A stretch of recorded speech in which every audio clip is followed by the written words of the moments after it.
예전에 어떤 장로님이 이런 고백을 했습니다. 간증이죠, 간증. 정말 신실하게, 자기 생각에는 정말 신실하고 충실하게 정말 하나님을 섬겨왔다 그럽니다. 그런데 다른 사람들을 보니까 저 사람은 막 집도 샀고, 뭐 땅도 샀고, 차도 샀고, 애들도 좋은 대학 갔고, 막 그러더래요. 그래서 이 장로님이 어느 때 그랬답니다. 하나님, 나는 정말 하나님 보실 땐 모르지만 내 기준에는 정말 전심을 다해서 주를 섬겼는데 나는 왜 저들처럼 아파트도 없고 땅도 없고 집도 없고 그렇습니까? 이렇게 원망 아닌 원망의 기도를 했답니다. 그랬더니 그날 저녁에 응답이 왔답니다. 뭐라고 왔는지 아십니까? 내 뒤를 돌아봐라. 아픈 사람 있었니?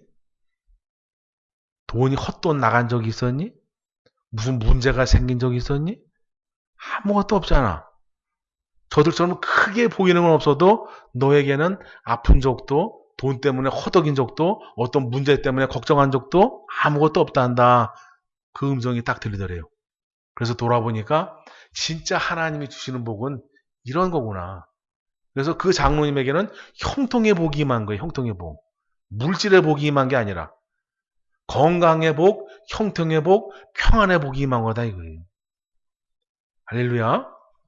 그래서 우리가 생각하는 복이 아닌 하나님이 우리에게 주시고자 하는 복이 분명히 저와 여러분마다 다 다르다 이거예요. 그러니까 저 사람이 받는 것만 가지고 부러워할 필요 없다.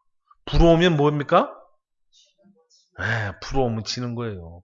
그래서 부러워하지 마시고 나에게 주시는 복이 무언가 잘 찾으시기 바랍니다. 그래서 이들은 3천만 원이나 되는 돈을 아낄 수 있었다. 3천만 원이나 되는 돈을. 그래서 거의 그 정도 돈을 가지고 이제 얘기했으나 우리 주님은 그러지 마라. 그리고 주위를 살펴보니까 제자들에게 야 여기 떡이 몇 개가 있고 물고기가 몇 마리가 있느냐 그랬더니 아이가 이렇게 가지고 있는데 떡 5개하고 물고기 2마리를 가지고 있는 겁니다. 그래서 그걸 갖다가 예수님 앞에 탁 내어놓는 거죠. 그랬더니 예수님이 어떻게 하시느냐? 하늘을 우러서 축사를 하시는 거예요. 주 하나님을 향해서 기도를 하시고 그 다음에 그것을 바로 예수님이 나눠주시는 게 아니라 누구에게 나눠줬느냐? 어떻게 나눠줬느냐? 첫 번째 50명씩 100명씩 무리를 지어서 앉게 하십니다. 그래서 다른 복에서 보면 뭐 잔디 위에도 앉혔다라는 말씀이 있어요. 그래서 50명씩 100명씩 앉히고 그 다음에 하늘으로 축사하신 다음에 제자들에게 그걸 주시는 거예요. 그래서 제자들이 그걸 받고 그 무리들에게 떡을 나눠줍니다. 그리고 배불리 먹고 남은 것을 걷어보니까 12바구니나 되었다 이거예요. 요게 이제 이 스토리입니다. 그래서 일단 이 스토리는 뭐냐? 그렇게 된 거예요. 그래서 물고기 2마리, 떡 5개 갖고 와서 축사하시고 50명, 100명씩 앉게 하시고 그 다음에 이 마르지 않는 항아리에서 마르지 않는 바구니에서 계속 떡을 꺼내가지고 그 3만 명이나 되는 그 무리를 먹이셨다 이거예요. 아마 우리는 이게 참 이해가 안 갈 겁니다. 어떻게 이런 일이 있나. 바꿔서 말하면 무한복제라는 얘기잖아요. 무한복제. 하나님이시기 때문에 가능하다 이거예요. 그래서 무한으로 그냥 끝나내가지고 다 나눠가지고 그냥 그걸 나눠주시고 그 다음에 남는 것이 배불리 먹고 그냥 먹은 것도 아니에요. 분명히 다 배불리 먹고 남은 것이 12바구니다 그래요. 예? 또 이제 7병이어는 조금 다릅니다. 남은 것이.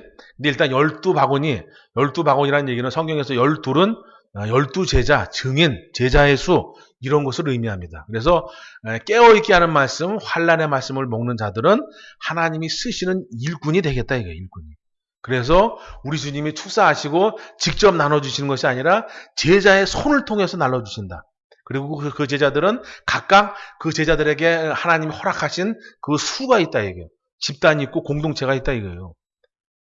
할렐루야. 그래서 여러분이 하나님 앞에 기도하셔도 하나님이 여러분에게 직접 응답하시는 거 있지만 저를 통해서 나타나는 일도 있다라는 얘기예요. 할렐루야. 믿으시기 바랍니다. 여기서도 보면 모두가 예수님을 바라보고 있지만 실질적으로 떡을 먹은 것은 제자들의 손을 통해서 먹은 거예요. 그래서 여러분이 지금 하나님을 보고 신앙생활 하시지만 하나님의 말씀을 풀어주는 거는 저를 통해서 하신다. 또 목자들을 통해서 한다. 선지자를 통해서 한다 이거예요. 그래서 여러분이 스스로 보고 깨달으시는 것도 있지만 목자의 입을 통해서도 나에게 주시는 메시지가 분명히 있다 이거예요. 그래서 우리는 서로 사랑하고 서로 존경하고 서로 공경해야 되는 그러한 공동체입니다. 자, 그래서 이제 오병이어 예수님과 함께 무리들 이제 그렇게 되겠습니다. 그래서 이제 5,000명이 먹었고 남자만 5,000명이 먹었고 12바구니가 남았더라 그럽니다. 그래서 첫 번째 이제 정리를 해보자면 이들은 방금 전까지도 병자를 고치시는 예수님을 만나고도 그것도 잘 이제 아직 안 믿어지는 거겠죠. 병을 고친 거는 너무 신나고 감사할 일이지만 그 이상을 깨닫지 못하는 거예요. 왜냐하면 육신의 눈이 아직 확 영적으로 열리지 않았기 때문에 그래요. 근데 우리 주님은 육신의 문제를 통해서 영적인 것까지 이제 열어주시기 위해서 오병이어라는 걸 하신다 이거예요. 그래서 여러분들도 내 생각, 내 상식으로만 주님을 바라보지 말고 주님께서 이루고자 하시고 주님께서 하시고자 하는 그 뜻으로 한번 내가 생각을 바꿔서 보자 라고 하는 얘기예요. 그러면 내가 상상할 수 없는 것 이상으로 하나님은 나에게 많은 것을 베푸신다 이거예요. 할렐루야. 네. 그래서 이 오병이어는 육신의 배를 불리는 거지만 사실 그렇지 않다. 육신의 배불림을 통해서 영적인 걸 주시는 거예요. 너희가 깨어있는 말씀을 먹어라. 그럼 내가 너희를 쓰겠다. 나의 증인으로, 나의 일꾼으로, 나의 제자 삼겠다. 그런 얘기가 되는 거예요. 할렐루야. 여러분, 성경 전체를 통해서 보면 천국에 이제 우리가 가게 됩니다. 예수를 영접하고 예수님의 말씀대로 살면 천국에 가게 됩니다. 근데 천국에 가서 똑같이 살지는 않는 것 같습니다. 천국에도 그렇다고 차별과 편견과 뭐 그런 것이 있다는 얘기는 아니지만 내가 이 세상에 살면서 어떠한 신앙관을 가지고 어떻게 신앙생활을 하느냐에 따라서 천국에서의 삶이 조금 다르다는 얘기예요. 그걸 우리는 뭐냐면 상급을 쌓아라라는 얘기예요. 옛날에 어떤 권사님이 이제 돌아가시기 전에 이제 천국이라고 하는 것은 낙원이겠죠. 하여튼 그곳에 이제 이렇게 영적인 은혜로 거기서 이제 입성을 했습니다. 근데 이제 입성해서 딱 보니까 이제 어떤 천사가 안내를 하더래요. 그래서 모모 권사야, 여기가 너의 집이야 라고 보여주더래요. 그래갖고 와 막 이랬답니다. 이런 게 나의 집이구나. 왜냐면 그가 이제 아직 이제 죽진 않았지만 세상에 살면서 주를 위해서 많은 일을 했거든요. 교회도 많이 세웠고 헌신도 많이 하고 많이 했어요. 그래서 당연히 나는 내 천국의 집이 어마어마할 것이라고 생각을 했고 그 안에 있는 모든 것들이 어마어마할 거라고 생각을 한 거예요. 근데 가보니까 집은 어마어마하더랍니다. 근데 문을 탁 열어봤더니 개털모자 하나 딱 있더래요. 집은 어마어마한데 개털모자 하나 딱 있더랍니다. 그래가지고 이게 뭐냐고 그랬더니 이게 너의 상급이야. 네가 이름 없이 빛도 없이 하나님만 바라보고 한 것은 이거 하나야. 나머지는 네가 받으면서 다 누렸고 다 명예를 쌓았고 다 했지 않았니? 하늘에 쌓은 것이 아니라 이 세상에서 받았지 않니? 너의 진정한 상급은 이 개털모자 하나야. 그러더래요. 그래서 첫 번째는 뭐냐? 하늘의 상급을 쌓을 때는 오른손이 하는 걸 왼손이 모르게 해야 된다. 그리고 두 번째는 내가 하늘의 상급이 쌓이는 것이 다름이라는 것이 있구나. 차별이 아닌 다름이 있다 이거예요. 그래서 내가 이 세상에서 열심히 헌신하고 노력하면 천국에서의 삶의 모습이 완전 다르다 이거예요. 그래서 우리가 이 세상에 살면서도 열심히라는 걸 내는 거고 헌신이라는 것, 봉사라고 하는 것을 하는 겁니다. 그 상급이 다르기 때문에 여러분 세상에서 제일 힘든 직업이 뭘까요? 그냥 일만 하는 게 힘들까요? 사람을 상대로 하는 게 힘들까요? 그죠? 일하는 거는 몸은 힘들지만 머리는 안 힘들잖아요. 그죠? 그냥 단순하게 그거 다 열심히 탁 하면 되니까. 근데 사람을 상대하는 건 어때요? 힘들잖아요. 그죠? 근데 이 목회자라고 하는 이 직분은 사람을 상대하는 거잖아요. 그런데 왜 많은 사람들이 주의를 하려고 하고 이 목회를 하려고 하고 또 목사의 직분을 감당하느냐? 천국에 입성하면 목자의 상급은 따라올 수가 없습니다. 근데 목자가 천국에 가는 것이 그렇게 녹록지만은 않죠. 왜냐하면 싹군 목자도 너무 많기 때문에. 하지만 천국에 가게 되면 성도하고는 비교할 수 없을 정도의 상급을 쌓게 된다.